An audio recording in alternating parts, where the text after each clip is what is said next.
আসসালামু আলাইকুম, স্বাগত জেড নিউজ সন্ধ্যায়।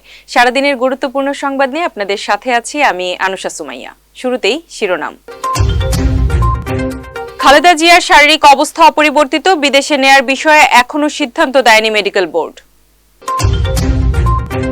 বার্ষিক পরীক্ষার আগের দিন ফের কর্মবিরতিতে প্রাথমিক শিক্ষকরা, অনিশ্চয়তায় কোটি শিক্ষার্থী। কুড়িগ্রাম ও খুলনায় পৃথক ঘটনায় 5 জন খুন, আসামিদের ধরতে পুলিশের অভিযান। এবং দীর্ঘ প্রতীক্ষার পর প্রাণ ফিরেছে সেন্ট মার্টিন দ্বীপে, সোমবার থেকে পর্যটকদের রাত্রি যাপনের সুযোগ। শুনছিলেন শিরোনাম, এবার বিস্তারিত। বিএনপি চেয়ারপারসন খালেদা জিয়ার শারীরিক অবস্থা অপরিবর্তিত রয়েছে এবং নতুন করে অবনতি হয়নি বলে জানিয়েছেন দলটির সিনিয়র যুগ্ম মহাসচিব রুহুল কবির রিজভী।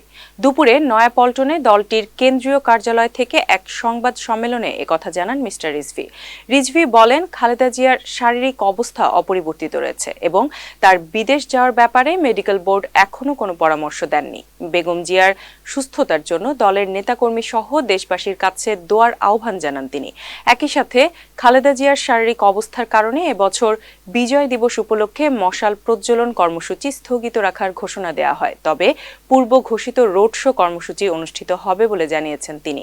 ফুসফুস ও হৃদযন্ত্রের গুরুতর সংক্রমণ নিয়ে সংকটাপন্ন অবস্থায় হাসপাতালে চিকিৎসা নিচ্ছেন বিএনপির চেয়ারপারসন।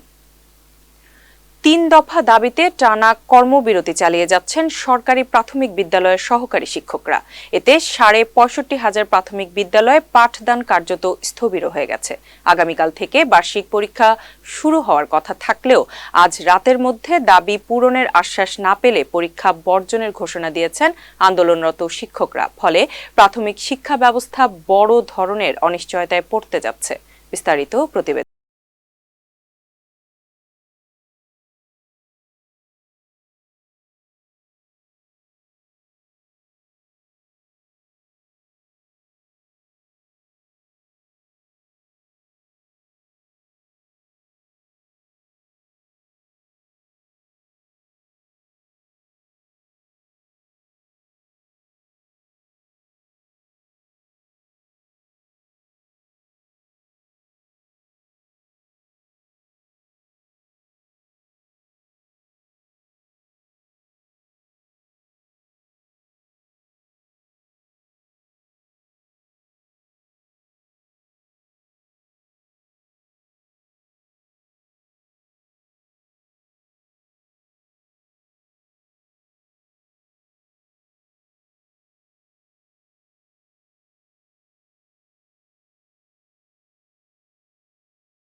কুড়িগ্রাম ও খুলনায় পৃথক ঘটনায় 5 জন খুন হয়েছেন। এসব ঘটনায় আহত হয়েছেন আরও কয়েকজন।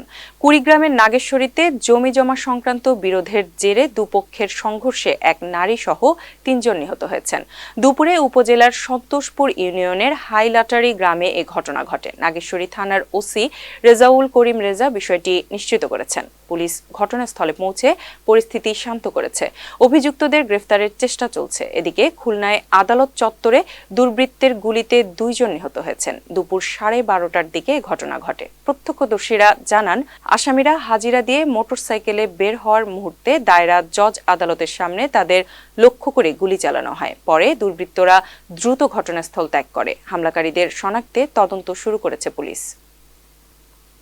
দীর্ঘ প্রতীক্ষার পর অবশেষে আবারও প্রাণ ফিরে পাচ্ছে সেন্ট মার্টিন। 1 ডিসেম্বর সোমবার থেকে এই নীল সবুজ প্রবাল দ্বীপে পর্যটকদের জন্য আনুষ্ঠানিকভাবে খুলে যাচ্ছে রাত যাপনের সুযোগ। একই দিনে কক্সবাজারের নুনিয়ারছড়া জেটিঘাট থেকে নিয়মিত পর্যটকবাহী জাহাজও চলাচল শুরু করবে। এ খবরে দ্বীপ জুড়ে পর্যটন ব্যবসায়ীদের চলছে নতুন করে প্রস্তুতি ও ব্যস্ততা। বিস্তারিত প্রতিবেদনে। সরকারি ঘোষণায় 1 নভেম্বর থেকে সেন্ট মার্টিন ভ্রমণ উন্মুক্ত থাকলেও রাত যাপনে নিষেধাজ্ঞা আর জাহাজ চলাচল বন্ধ থাকায় দ্বীপ কার্যত পর্যটক শূন্য ছিল 1 মাস। নতুন সূচি অনুযায়ী প্রতিদিন সকাল 7টায় নুনিয়ারছড়া থেকে জাহাজ ছেড়ে সেন্ট মার্টিন যাবে এবং পরদিন বিকেল 3টায় দ্বীপ থেকে ফিরবে। প্রতিদিন সর্বোচ্চ 2000 যাত্রী সেন্ট মার্টিন ভ্রমণের অনুমতি পাবে। Sea cruise operator owners association of বাংলাদেশের সাধারণ সম্পাদক হোসাইন ইসলাম জানান, ডিসেম্বর ও জানুয়ারি জুড়ে কক্সবাজার সেন্ট মার্টিন রুটে 7টি জাহাজ চালুর পরিকল্পনা রয়েছে। তার মধ্যে 1 ডিসেম্বর থেকে কর্ণফুলী এক্সপ্রেস, কিয়ারি সিন্দাবাদ ও 12 আউলিয়া যাত্রা শুরু করছে। যাত্রী সংখ্যা ও চাহিদা অনুযায়ী পরবর্তীতে MV bay cruise, MV Kajal, Keari cruise and dine ও আটলান্টিক ক্রুজ রুটে যুক্ত হবে। এ উপলক্ষে 2 মাস ধরে হোটেল মোটেল মালিকদের সঙ্গে সমন্বয় করে প্রস্তুতি নেওয়া হয়েছে বলে জানিয়েছেন টেকনাফ উপজেলা নির্বাহী কর্মকর্তা শেখ এহসান উদ্দিন।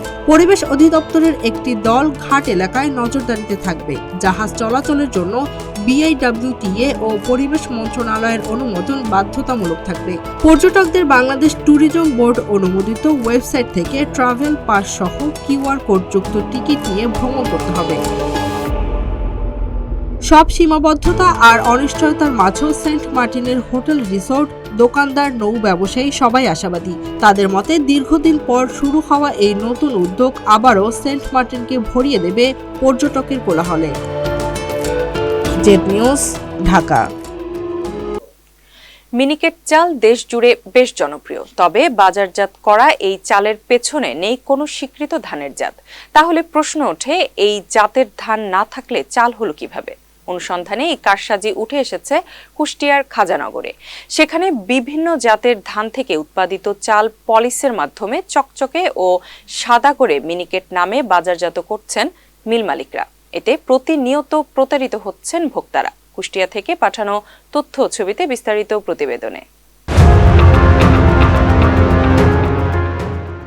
কৃষি বিভাগের তথ্য, দেশে নেই মিনিকেট নামে কোনো জাতের ধান, অথচ কুষ্টিয়ার খাজানগরে অন্তত 70টি অটো রাইস মিল ও 300টির বেশি হাস্কিং মিল প্রতিদিন উৎপাদন করে নানা নামের মিনিকেট চাল। বাজমারা রাইস মিলে প্রতিদিন 300 মণ ধান ভাঙিয়ে মিনিকেট চাল করা হয়, যেখানে প্রতি কেজির উৎপাদন খরচ পড়ে 57 টাকা, আর 59 টাকা কেজি দরে কিনে নিয়ে যায় স্বয়ংক্রিয় চালকল মালিকরা। সেখানে পলিশের পর দাম পড়ে 63 টাকা। সেই চাল আবার স্বয়ংক্রিয় আরেক মিলের নিজস্ব ব্র্যান্ডের বস্তায় ভরে পাইকারদের কাছে বিক্রি করা হয় 72 থেকে 73 টাকা। ব্যবধান দাঁড়ায় অন্তত 10 টাকা। আমাদের এখান থেকে অটো রাইস মিলালারা পাইকারিতে চাউল নিয়ে তারা আপনার বাছাইতে নিয়ে বাছাই করে তারপর হলো আপনার বাজারজাত করে, আপনার হলো তাদের বস্তায় তাদের মার্কায় আর কি। সনাতন মিল মালিকরা বলছেন, স্বয়ংক্রিয় মিলে মিনিকেট চালের উৎপাদন খরচ আরও কম, কারণ তারা এর সঙ্গে ব্রি 28 সহ মাঝারি মানের চাল মিশিয়ে তাদের মোড়কে বাজারজাত করেন। আমাদের ধান ধরেন 1550 থেকে 1600 টাকা আমাদের কিনতে হয়। এই কিনে ধরেন আমাদের আবার 120 থেকে 25 টাকা খরচ যায়, মনে 20 থেকে 25 টাকা খরচ যায় ধরেন 2550, 60, 70 টাকা। এরা আমাদের বেচা কিনা হয় ধরেন 2450, 60, 70, 80। চালের এই কারসাজির কথা স্বীকার করলেন স্থানীয় কৃষি বিপণন কর্মকর্তা। তিনি বলছেন, সব মিলিয়ে মিনিকেট চালের পাইকারি মূল্য কেজি প্রতি 64 টাকার বেশি হওয়ার কথা নয়। চালের উপরিভাগের আঁশ মেশিনে ফেলে সাদা ও চকচকে রূপ দেয়া হলে চালের গুণগত মান হ্রাস পায়। এই অংশে থাকা ভিটামিন B2 ও অন্যান্য উপকারী উপাদানও হারিয়ে যায়। তবে খাজানগরের প্রথম সারির স্বয়ংক্রিয় মিল মালিকরা এই কারসাজিতে জড়িত থাকার কথা স্বীকার করতে নারাজ। আমাদের মিনিকেটটা মার্কেটে দেখবেন অনেক চিকন সরু, আর অনেকে আছে যে বিভিন্ন ক্যাটাগরির মোটা ধান দিয়ে বা বিভিন্ন আটাশ জাতীয় ধান দিয়ে প্যাকেট করে মিনিকেট বলে বিক্রি করে। খাদ্য কর্মকর্তারা বলছেন, এই কারসাজি রোধে তার দপ্তরের তেমন কিছু করার নেই। ধান থেকে চাল উৎপাদন করার পরে এই চালটা হয়তো বা ফিনিশ প্রোডাক্টের জন্য অন্য কোনো অটো মিলের কাছে সাপ্লাই দেয়, বা অনেক ক্ষেত্রে তো দেখা যাচ্ছে যে অটো রাইস মিল ওই প্রোডাকশনটা নিয়ে আবার ওইটার উপরে কাজ করে, অর্থাৎ ওখানে কিছু ভ্যালু এডিশন করে, তাকে বাছাই করে, তাকে তার। ভোক্তা অধিকার বিভাগের কর্মকর্তারা বলছেন, সুনির্দিষ্ট অভিযোগ পেলে তারা এ ব্যাপারে ব্যবস্থা গ্রহণ করবেন।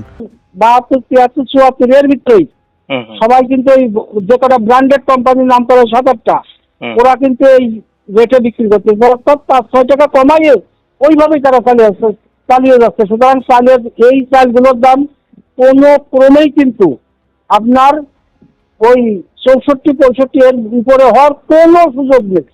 খাজানগরে প্রতিমন ধানের দাম কম বেশি 1550 টাকা।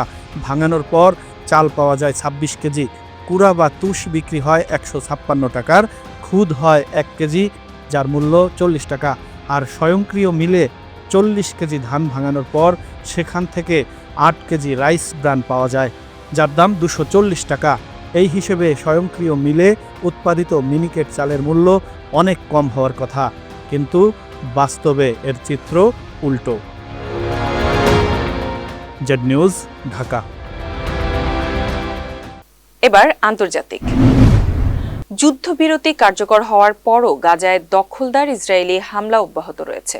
শনিবার ইসরায়েলি সেনাবাহিনী গাজার বেশ কয়েকটি অংশে স্থল, নৌ এবং বিমান হামলা শুরু করে। দক্ষিণ গাজার খান ইউনিসের নিকটবর্তী বেনি সুহাইলা এলাকায় একটি ইসরায়েলি ড্রোন হামলায় 2 ফিলিস্তিনি নিহত হয়েছেন। নিহতের সংখ্যা 70,000 ছাড়িয়েছে বলে জানায় গাজার স্বাস্থ্য মন্ত্রণালয়। 2023 সালের 7 অক্টোবর যুদ্ধ শুরুর পর থেকে এখন পর্যন্ত অন্তত 70,100 ফিলিস্তিনি নিহত হয়েছেন। আহত হয়েছেন 1,70,900-র বেশি মানুষ। নিহতদের মধ্যে শিশু ও নারী সহ বহু বেসামরিক নাগরিক রয়েছে। এদিকে ইসরায়েল যুদ্ধবিরতি লঙ্ঘন থেকে বিরত রাখতে মধ্যস্থতাকারীদের প্রতি নতুন করে চাপ বাড়ানোর আহ্বান জানিয়েছে হামাস। জানাবো খেলার খবর। ইন্টার মিয়ামির হয়ে ইতিহাস গড়ে ফেলেছেন লিওনেল মেসি। ইতিহাসে প্রথমবারের মতো MLS কাপের ফাইনালে জায়গা করে নিয়েছে তার দল। আজ সকালে ইস্টার্ন কনফারেন্সের ফাইনালে নিউ ইয়র্ক সিটি FC-কে 5-1 গোলে হারায় দলটি। এই ম্যাচে অবশ্য মেসি নন, আলো কেড়ে নিয়েছেন আরেক আর্জেন্টাইন ফরোয়ার্ড তাদেও আয়েন্দে। পুরো ম্যাচে তিনি ছিলেন দুর্দান্ত, করেছেন হ্যাট্রিক। মাতেও সিলভেত্তি এবং তেলাস্কো সেগোভিয়া আরও 2টি গোল করেন। এই জয়ে ইন্টার মিয়ামি 6 ডিসেম্বর MLS কাপের ফাইনাল আয়োজন করবে। সেখানে তারা ওয়েস্টার্ন কনফারেন্সের বিজয়ী দলের মুখোমুখি হবে। শেষ করার আগে শিরোনামগুলো আরেকবার। খালেদা জিয়ার শারীরিক অবস্থা অপরিবর্তিত, বিদেশে নেয়ার বিষয়ে এখনো সিদ্ধান্ত দেয়নি মেডিকেল বোর্ড। বার্ষিক পরীক্ষার আগের দিন ফের কর্মবিরতিতে প্রাথমিক শিক্ষকরা, অনিশ্চয়তায় কোটি শিক্ষার্থী। কুড়িগ্রাম ও খুলনায় পৃথক ঘটনায় 5 জন খুন, আসামিদের ধরতে পুলিশের অভিযান। এবং দীর্ঘ প্রতীক্ষার পর প্রাণ ফিরেছে সেন্ট মার্টিন দ্বীপে, সোমবার থেকে পর্যটকদের রাত্রি যাপনের সুযোগ।